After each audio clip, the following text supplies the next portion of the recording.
नमस्कार दोस्तों, कैसे हैं आप सब। आज का टॉपिक रहेगा अपना संज्ञा का। आज हम बात करने वाले हैं संज्ञा के बारे में। सबसे पहले संज्ञा को हम समझेंगे, उसके बाद नोट करते हैं टॉपिक, ठीक है। तो सबसे पहले ये नाम है संज्ञा। हमें इसका अर्थ समझ आना चाहिए, तभी हमें पता चलेगा संज्ञा होती क्या है। तो सम, ये किससे मिलकर बना है? सही है।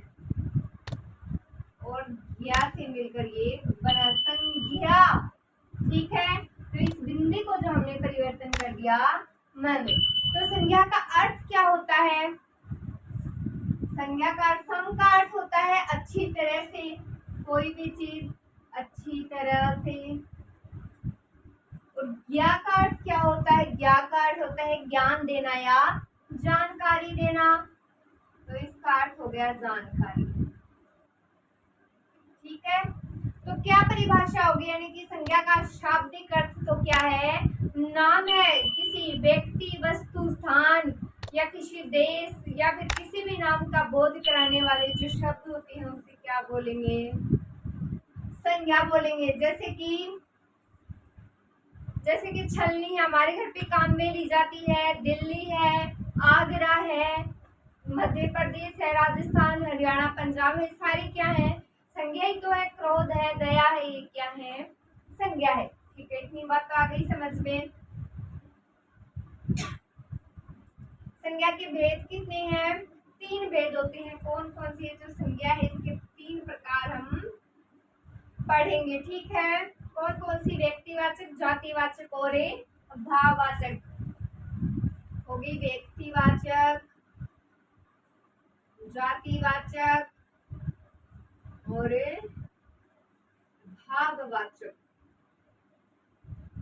व्यक्ति, जाति और भाव। तो व्यक्तिवाचक कौन सी होगी? जो किसी व्यक्ति, वस्तु का बोध कराए। भाववाचक जिसमें भाव हो। जातिवाचक जिसमें कोई जाति का विशेष प्रकार हो। ये कौन सी होंगी? तीनों प्रकार की हमारी संज्ञा। संज्ञा के कितने प्रकार हैं? 3 प्रकार है। बात समझ में आ गई। संज्ञा की परिभाषा क्या है, कोई नहीं पूछेगा, ठीक है। तो संज्ञा का शाब्दिक अर्थ क्या है? नाम है। ये मैंने इसलिए बता दिया, अगर हम संज्ञा पढ़ रहे हैं तो हमें पता होना चाहिए, ठीक है, कि संज्ञा होती क्या है। अब हम इसे लिखना स्टार्ट करेंगे, साथ साथ हम समझते भी चलेंगे इनको। तो लिखे फिर संज्ञा, हेडिंग लगा ली संज्ञा। हेडिंग जिसने लगा ली वो आगे लिखना स्टार्ट करेंगे। लिखे संज्ञा।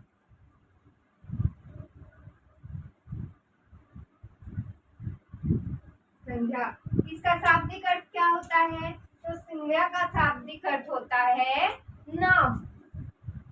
तो लिखें शाब्दिक अर्थ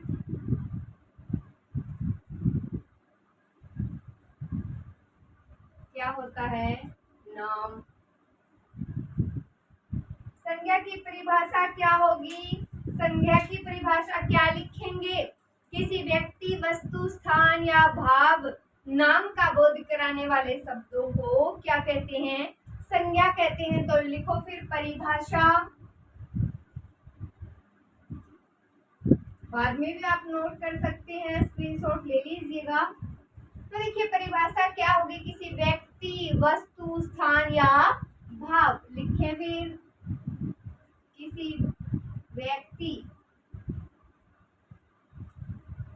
वस्तु, स्थान, नाम या फिर भाव के क्या करती है संज्ञा? भाव का बोध कराने वाले जो शब्द होते हैं, भाव आदि का बोध कराने वाले शब्दों को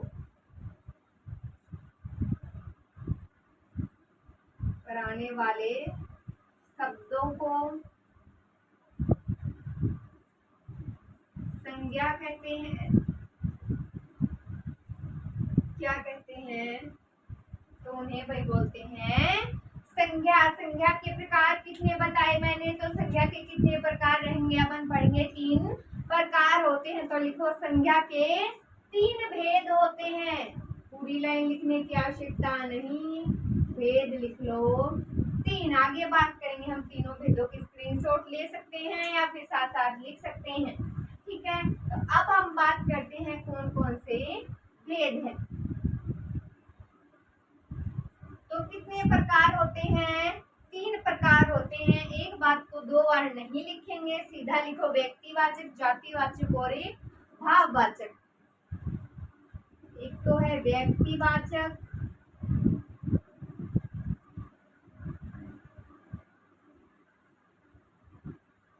भाववाचक और जातिवाचक।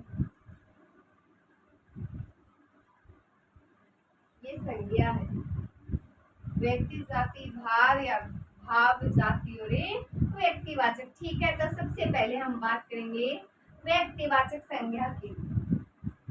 तो देखते हैं व्यक्तिवाचक संज्ञा में क्या होता है। तो देखिए व्यक्तिवाचक लगाएं पहले।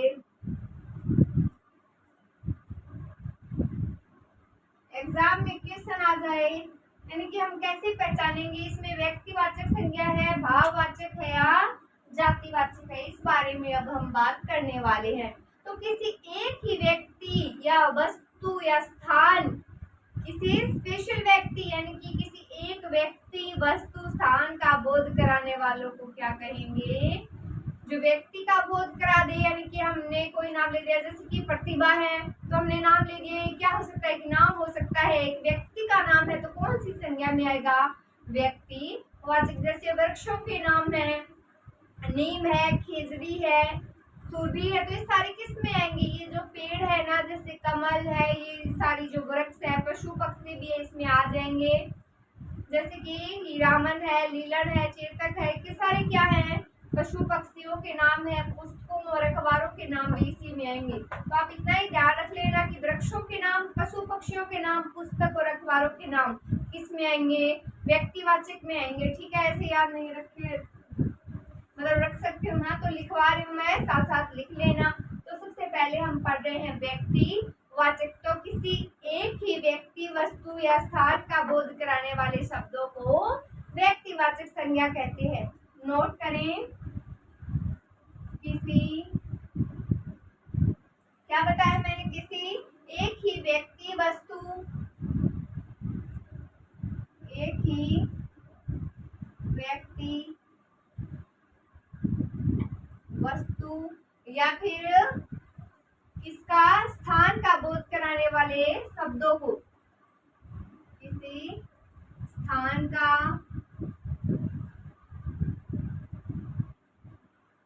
बोध कराने वाले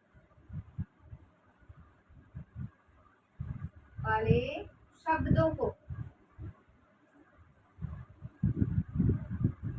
क्या बोलते हैं?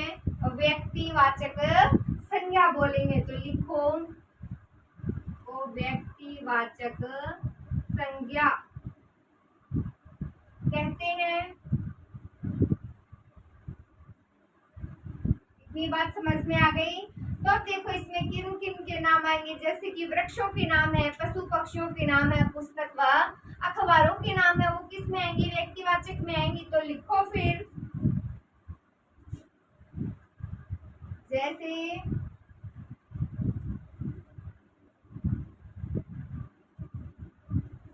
जैसे कि वृक्षों के नाम, वृक्षों के नाम, पशु पक्षियों के नाम, पशु पक्षियों के नाम, और अखबार और पुस्तकों के नाम, पुस्तकों एवं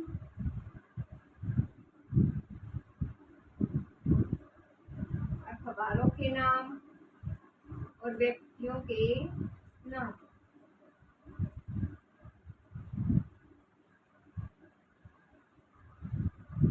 व्यक्तियों के नाम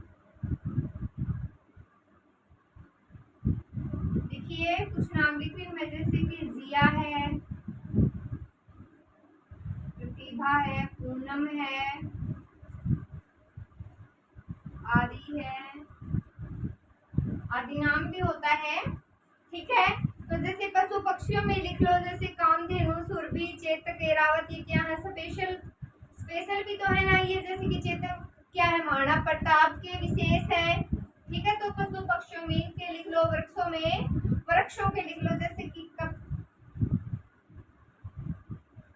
स्पेशल वृक्षों में क्या लिख सकते हैं, जैसे कि कल्प वृक्ष।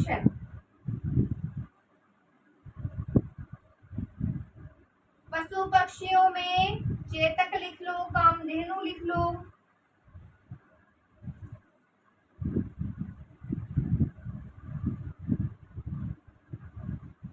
पुस्तक और अखबारों में क्या लिखोगे, जैसे कि गीता है, महाभारत, कुरान, बाइबल, है ना, गीता,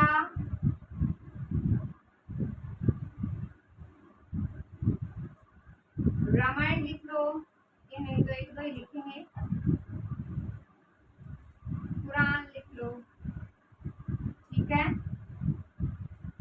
तो देखो वृक्षों के नाम, पशु पक्षियों के नाम, पुस्तक व अखबारों के नाम और व्यक्तियों के नाम किस में आएंगे, व्यक्ति वाचक में। किसी एक ही व्यक्ति, वस्तु या स्थान का बोध कराने वाले शब्दों को व्यक्तिवाचक संज्ञा कहते हैं। स्क्रीनशॉट लीजिए।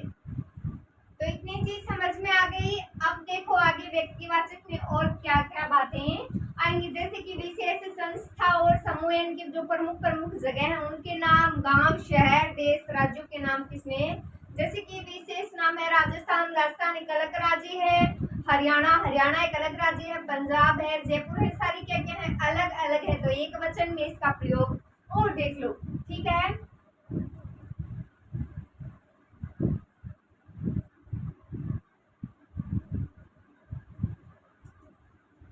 तो देखो गांव, शहर और राज्य या देशों के नाम, गांव, शहर,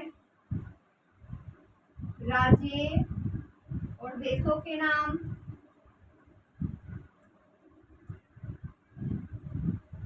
किसमें आएंगे, किसमें आएंगे, व्यक्तिवाचक में आएंगे। ठीक है, तो लिखना स्टार्ट करो, जैसे कि लिख लो पंजाब, हरियाणा, राजस्थान है, पंजाब है, हरियाणा है, लिखो फिर। और विशेष संस्था और विशेष जगहों के नाम भी किसमें आएंगे, व्यक्तिवाचक संज्ञा में आएंगे। नोट लगाकर लिख लो ये बात। जिनको कुछ संस्थाएं पता है वह संस्थाओं के नाम भी लिख सकते हैं। लिखो संस्थाओं और प्रमुख, संस्थाओं एवं प्रमुख जगहों के नाम, जगहों के नाम इसी में आएंगे। आप इसी में आएंगे कि जगह व्यक्तिवाचक संज्ञा भी कर सकते हैं। ठीक है, तो आज हमने कंप्लीट कर ली है व्यक्तिवाचक संज्ञा। Thank you so much guys.